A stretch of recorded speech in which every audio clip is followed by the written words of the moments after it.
چھٹا اعتراض علم کلام پر یہ کیا جاتا ہے کہ متکلم ایک جعلی عقلی ڈسکورس بنانے کی کوشش کرتا ہے، اس معنی میں کہ اس کے نتیجے پہلے سے فکس ہیں۔ یعنی نتیجے پہلے سے فکس ہونے کا مطلب یہ ہے کہ متکلم کو پتہ ہے کہ میں خدا کو مانتا ہوں، میں نبی کو مانتا ہوں، میں آخرت کو مانتا ہوں، اب یہ سب کچھ اس کو پہلے سے پتہ ہے، اب وہ شروع ہو گیا دلیلیں بنانا، تو گویا وہ ایک ریورس انجینئرنگ کر رہا ہے۔ اور اسی طریقے سے جب یہ کہا جائے کہ بھائی قرآن مجید میں دلائل آئے ہیں تو وہ کہتے ہیں یہ طریقہ انبیاء ہی کا طریقہ ہے جو متکلمین نے لیا ہے، کہ انبیاء کو بھی وحی سے پہلے حقائق پتہ چل جاتے تھے، پھر وہ دلائل دیتے ہیں، تو وہ نتیجے وہاں پر بھی فکس ہوتے ہیں۔ نہیں، اس میں ایک چیز یہ بھی شامل کر دی جاتی ہے کہ دیکھو متکلم ایک ڈاگمیٹک قسم کا ریشنل ڈسکورس کھڑا کرتا ہے، اس کی دلیل یہ ہے کہ جب کوئی اس کی بات نہیں نہ مانتا اس پہ کفر کا فتویٰ لگا دیتا ہے، اور یہ کفر کا فتویٰ فلسفی تو نہیں لگا رہا، تو اس کا مطلب یہ ہوا کہ متکلم ڈاگمیٹک ہے، وہ اصل میں ریشنل انکوائری نہیں کر رہا، اور ریشنل انکوائری تو وہ ہے جو نتائج سے الرغم پرنسپل اورینٹڈ ہو، کہ بس میں دلیل جہاں مجھے لے جائے میں وہاں چلا جاؤں، یہ ہوتی ہے ان کے خیال میں ریشنل ایکٹیویٹی۔ اب اس کے جواب میں چند باتیں نوٹ کر لیجئے کہ ٹو بگن ود، فلسفی کے بارے میں بھی یہ رائے غلط ہے کہ فلسفی اس معنی میں اتنا اوپن اینڈڈ ہوتا ہے کہ جہاں اس کو دلیل لے جائے وہاں چلا جاتا ہے۔ یہ اعتراض بین ہی فلسفی پر بھی کیا جا سکتا ہے کہ اس کے سامنے بھی چند نتائج حقائق کے طور پہ موجود ہوتے ہیں، کچھ پرابلم اس کے سامنے پیش آتی ہے جو اس کو اسپائر کرتی ہے، اور اس مسئلے کو حل کرنے کے لیے وہ اپنی دلیل کو یوں پیش کر دیتا ہے جیسے یہ نتیجہ یا یہ حل ہے جہاں وہ جا کے کھڑا ہو گیا ہے، یہ ایک خالی ذہن شخص کے دماغ میں اس ترتیب سے پیدا ہوتے ہوتے ہوتے وہ یہاں پہنچا ہو، یہی کام فلسفی کرتا ہے۔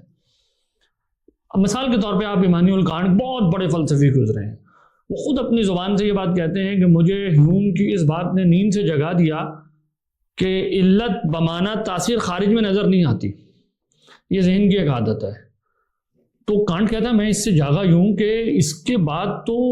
ہماری سائنس کی ساری بنیاد ہی اکھڑ کے رہ جائے گی کہ یہ کوئی آفاقی آبجیکٹیو علم ہوتا ہے۔ یہ جو نیوٹن کی فزکس سے شدید متاثر تھا کانٹ، تو وہ اس کو تو مطلب یہ کہ بالکل جگا دینے والی بات تھی ہیوم کی کہ بھائی یہ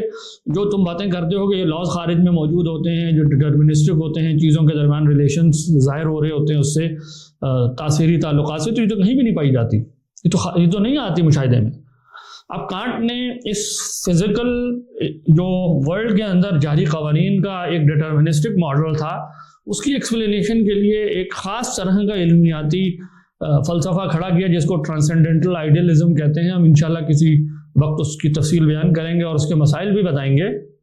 یہاں آپ یہ سمجھیے کہ کوئی شخص یہ کانٹ کے بارے میں بھی کہہ سکتا ہے کہ اس نے کچھ نتیجے دیکھے اور ان نتیجوں کو جو اس میں پرابلمٹک لگ رہے اس نے کہا کہ اچھا میں نا ایک ایسا نظام فکر بناتا ہوں جس کے نتیجے میں نا یہ مسئلہ حل ہو جائے۔ تو اب اگر کانٹ اپنے اس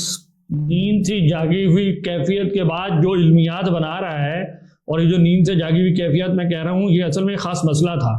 جس کو حل کرنے کے لیے وہ اپسٹیمولوجی بنا رہا ہے، اس کے باوجود بھی وہ آزادانہ غور و فکر کرنے والا کہلاتا ہے، تو بھائی ایک متکلم کیوں نہیں کہلا سکتا؟ اس کا ہمارا پہلا نقطہ اس پر یہ ہے۔ دوسری بات یہ ہے کہ یہ کہنا متکلم کے بارے میں غلط ہے کہ ان کے دلائل اور نتائج جو ہے نا پہلے سے فکس ہے۔ متکلمین کے ہاں یہ بات بالکل عام ہے کہ کئی مسائل میں ان کے دلائل ایک جیسے ہوتے ہیں لیکن نتائج فرق ہوتے ہیں، اور بعض اوقات الٹ ہوتا ہے، اور بعض اوقات یہ ہوتا ہے کہ دلائل بھی فرق ہوتے ہیں اور نتائج بھی فرق ہوتے ہیں۔ تحسین و تقبیح کے بہت سارے ایسے مسئلے ہیں، مثلا تکلیف ما لا یطاق اشاعرہ کے نزدیک جائز ہے، ماتریدیہ کے نزدیک خاص شکلوں میں جائز ہے، بعض منع ہے، معتزلہ کے نزدیک وہ بھی منع ہے۔ تو اب آپ دیکھیں یہاں نتیجے فرق ہیں، اور کیونکہ پیچھے دلیل فرق ہے۔ اس طرح کائنات حادث ہے یا قدیم ہے، اور جب قدیم ہے تو کس فارم کے اندر ہے، کہ کیا کوئی چیز حیولہ کی صورت ہمیشہ سے ہے یا بطریقے بدل چیزیں ایک دوسرے کو ریپلیس کرتی جا رہی ہیں، اس معنی میں قدیم ہے۔ اب یہ بحثیں ہمارے ہاں موجود ہیں اور مختلف ہمارے لوگ مختلف نتیجے تک پہنچے ہیں۔ اس وقت میں یہ بحث نہیں کر رہا کہ کون ٹھیک ہے کون غلط ہے، میں یہ کہنا چاہ رہا ہوں کہ ہمارے ہاں عقلی مباحث کے اندر لوگ پہنچے ہیں اور پھر انہوں نے نصوص کے اندر اس کی گنجائش دکھانے کی کوشش بھی کی ہے کہ یہ چیزیں کنسسٹنٹ ہیں۔ تو دلائل، اچھا بعض اوقات ایسا ہوتا ہے کہ ایک ہی نتیجے پر لوگ دو الگ طرح کے دلائل سے پہنچتے ہیں، وہ کہتے ہیں نہیں اس دلیل سے یہ نتیجہ صحیح سے ثابت نہیں ہوتا بلکہ یہ دلیل یوں ہونی چاہیے، تو یہ کس نے کہہ دیا کہ متکلمین کے سارے نتیجے اور دلیلیں پہلے سے فکس ہیں؟ اچھا، جہاں نتائج اور دلیلیں فکس ہوتی ہیں نا، اب تیسرا نقطہ ہمارا اس بارے میں یہ ہے کہ اصولی اور آفاقی نوعیت کے جو مسائل ہیں وہ اپنی وضع میں ایسے ہیں کہ اس میں زیادہ آپشنز نہیں ہیں، وہ ہے ہی اتنے آفاقی نوعیت کے کہ اس میں 2-3 جوابوں سے زیادہ کچھ نہیں ہو سکتا۔ مثال کے طور پر اس کائنات کے بارے میں یا تو یہ بات درست ہے کہ یہ قدیم ہے، یا یہ بات درست ہے کہ اس کی کوئی بگننگ ہے، یہ حادث ہے، یہ عدم سے وجود میں آئی، یعنی یا تو یہ بغیر بگننگ کے قدیم ہے، اور یا یہ اس کی کوئی بگننگ ہے، یہ حادث ہے۔ تیسری کیا بات ہوگی؟ کوئی بات نہیں ہے۔ اب آپ جس بھی پوزیشن میں جا کے کھڑے ہیں تو آپ کہیں آپ نے نتیجہ فکس کر لیا، تو بھائی بات یہ ہے کہ دوسرے پر بھی تو یہ الزام لگ سکتا ہے۔ مثال کے طور پر اگر کوئی شخص یہ کہتا ہے کہ میں خدا کے بارے میں کوئی بات عقلی طور پر کہنے کے قابل ہی نہیں ہوں، اور دوسرا یہ کہے کہ نہیں عقلی دلائل سے یہ کہنا ممکن ہے، اور آپ اس دوسرے شخص کو یہ کہنا شروع کر دیں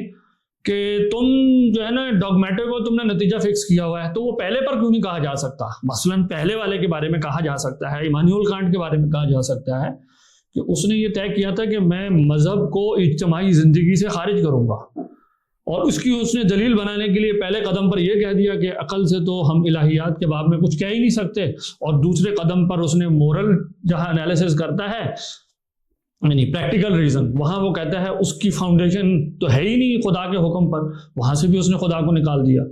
تو اب کوئی شخص اگر یہ کہے کہ بھائی کانٹ نے یہ پورا فلسفہ جو ہے نا خاص نتیجے پیدا کرنے کے لیے بنایا تھا، کیونکہ یورپ کے اندر اس ٹائم ہوا چل رہی تھی سیکولرزم وغیرہ کے حق میں، تو اس لیے اس نے ایک ایسا فلسفہ بنا دیا، تو یہ بات جس طرح ایک متکلم پر آپ ایک الزام لگا سکتے ہیں، یہ تو ایک کانٹ کے اوپر یا مارکس کے اوپر لگا دیں کہ چونکہ اس نے غربت بہت زیادہ دیکھی اپنے ارد گرد، اور اس نے دیکھا کہ یہ سرمایہ دار ظلم کر رہے ہیں، تو اس نے بیٹھ کے ایک تاریخی فلسفہ بنا لیا انسانوں کے بارے میں، ایک معاشرتی فلسفہ بنا لیا انسانوں کے بارے میں، جس سے اس نے جواز پیدا کیا کہ اب میں ان سرمایہ داروں سے دولت چھین لوں، کیونکہ کرنا تو اس نے یہ تھا لیکن پیچھے ایک تھیوری بنا لی، تو یہ الزام مارکس کے اوپر بھی لگ سکتا ہے۔ پوائنٹ از کہ جو جنرل نوعیت کے اصولی نوعیت کے مسائل ہوتے ہیں وہ اتنی یعنی جنرلائزڈ ہوتے ہیں کہ اس میں جوابات کے آپشن زیادہ نہیں ہوتے، تو یا آپ یہاں کھڑے ہوتے ہیں یہاں کھڑے ہوتے ہیں، ذات باری یا ہے یا نہیں ہے، اس کے بارے میں عقل سے گفتگو ہو سکتی ہے یا نہیں ہو سکتی، یا اس کی عقل اس کے صفات کے بارے میں کوئی حکم لگائے گی یا نہیں لگائے گی، حکم لگائے گی تو وہ تنزیہی ہوگا یا ثبوتی ہوگا، بس یہ اس طرح کی آپشنز ہیں، اور یہ اسی طرح چلے آ رہے ہیں۔ اب اس میں متکلم کو فکس کر دینا کہ وہ فکس ہے، نتیجے فکس کر کے دلیلیں بنا رہا ہے، فلسفی کو اس میں گنجائشیں دینا، یہ ہماری سمجھ سے باہر ہے، اور یہ کہنا کہ فلسفی جہاں اس کو عقل لے جاتی ہے وہاں چلی جاتی ہے، ایسا نہیں ہے۔ ہم دیکھتے ہیں کہ فلسفی اپنی ساری زندگی ایک ہی چیز پہ کھڑا رہتا ہے، وہ نہیں بدلتا، ان عمومی اس جنرلائزڈ اوپینینز کے اوپر وہ نہیں بدلتا اپنی رائے کو، اور جب وہ بدلتا ہے تو اپنا پورا کچھ بدلتا ہے، پھر یہ نہیں ہوتا کہ وہ بات بھی ٹرو ہو اور یہ بات بھی ٹرو ہو۔ افاقی نوعیت کے مسئلے میں ایک ہی بات ٹرو ہے، یہ نہیں ہوتا کائنات کا قدیم ہونا بھی ٹرو ہے، کائنات کا حادث ہونا بھی ٹرو ہے۔ یہی بات ہم کہتے ہیں کہ انبیاء کے بارے میں جو یہ بات کہی نا کہ انبیاء کو پہلے وحی سے علم حاصل ہو جاتا ہے، پھر وہ لوگوں کو دعوت دیتے ہیں، متکلم بھی یہی کرتا ہے، ہم کہہ رہے ہیں اس میں بھی فیلسی ہے۔ فیلسی یہ ہے کہ نبی کے لیے جو بھی وحی کے ذریعے علم آتا ہے وہ اس کے لیے علم بدیہی بن جاتا ہے، علم ضروری بن جاتا ہے، نبی کے لیے وہ علم ضروری ہوتا ہے، نیسیسری نالج، یعنی وہ اسی کیفیت کے لیے ہوتا ہے جیسے کسی چیز کے لیے کوئی مجھے بدیہی طور پہ معلوم ہو کوئی چیز،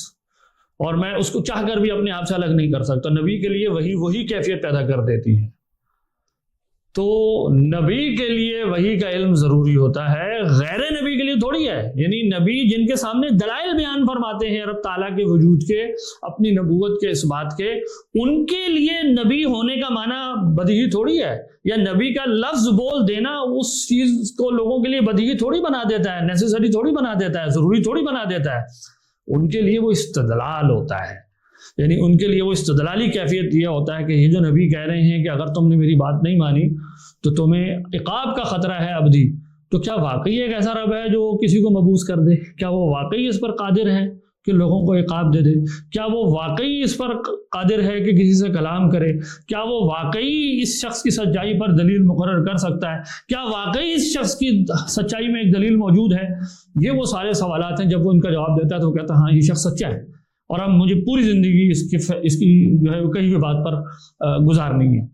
لیکن یہاں تک پہنچنے سے پہلے جو سب کچھ ہے یہ استدلالی ہے، اور اس پورے استدلال کے بعد بھی کیا وہ نبی کے برابر ہو جاتا ہے؟ معاذ اللہ قطعاً نہیں، اس کا ادراک نبی کے ادراک جیسا کبھی بھی نہیں بنتا۔ ظاہر ہے نبی کو تو براہ راست اللہ تعالیٰ ایک ایسے ذریعے سے علم سکھا رہے ہیں جس کا ہمیں اندازہ ہی نہیں ہے کہ اس کی کیا کیفیت ہے. تو اس آرگومنٹ میں یہ کہنا کہ انبیاء کے لیے نتائج فیکس ہوتے تھے اور متکلم کے لیے بھی فیکس ہیں، ہم کہہ رہے ہیں یہ بالکل غلط فہمی ہے. انبیاء کو آپ کہاں متکلم کے ساتھ کمپیئر کر رہے ہیں؟ متکلم استدلالی طریقے سے وہاں پہنچتا ہے. متکلم نبی کے مخاطب کی جگہ پہ کھڑا ہوا ہے اور وہ یہ دیکھ رہا ہے کہ اس شخص نے یہ دعویٰ کیا ہے کہ میں خدا کا پیغمبر ہوں، تو میں اس شخص کی سچائی پر یقین کروں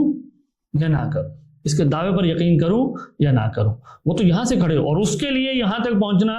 ایک جو ہے وہ استدلال کی کیفیت ہے. اور اسی اصول پر وہ کہتا ہے کہ میں دوسروں کو دعوت دوں گا. کیوں؟ کیونکہ نبی نے مجھے اسی اصول پر دعوت دی ہے اپنی طرف،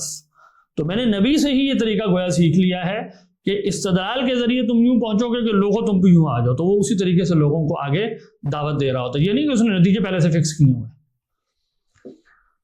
پانچویں بات جو اس ضمن میں ہے وہ یہ کہی، جیسے میں نے کہا لوگ کہتے ہیں کہ متکلم فتویٰ لگا دیتا ہے، کفر کا فتویٰ لگاتا ہے. ہم کہتے ہیں متکلم اور کیا فتویٰ لگائے؟ دیکھیں کفر کا مطلب کیا ہے. کفر کا مطلب یہ کہنا ہے کہ فلاں شخص ابدی عقاب کا مستحق ہے، یہ ہے کفر کا معنی. اچھا اب دیکھیں متکلم کی بحث کی نوعیت پر جو لوگ غور نہیں کر رہے، وہ مسئلے کو سمجھ نہیں رہے اور وہ تفوش محسوس کر رہے ہیں اس بات سے. دیکھیں ایک شخص آ کے یہ کہتا ہے کہ میں خدا کا پیغمبر ہوں، اگر تم میری تصدیق کرو گے اور میرا کہنا مانو گے تو تمہیں ثواب ملے گا، اور اگر نہیں مانو گے تو تمہیں ابدی عقاب کا خطرہ ہے عند اللہ. ٹھیک ہے، یہ شخص یہ دعویٰ کر رہا ہے. اب میں نے دلیل کے ذریعے سے غور و فکر کر کے یہ پہچان لیا کہ یہ شخص سچا ہے کس چیز میں، کہ جو اس کی بات نہیں مانے گا وہ ابدی عقاب کے خطرے میں ہے، اور جو مانے گا اس کو ثواب ملے گا. اب ایک شخص آیا، وہ آگے کہتا ہے کہ میں اس شخص کو سچا نہیں مانتا،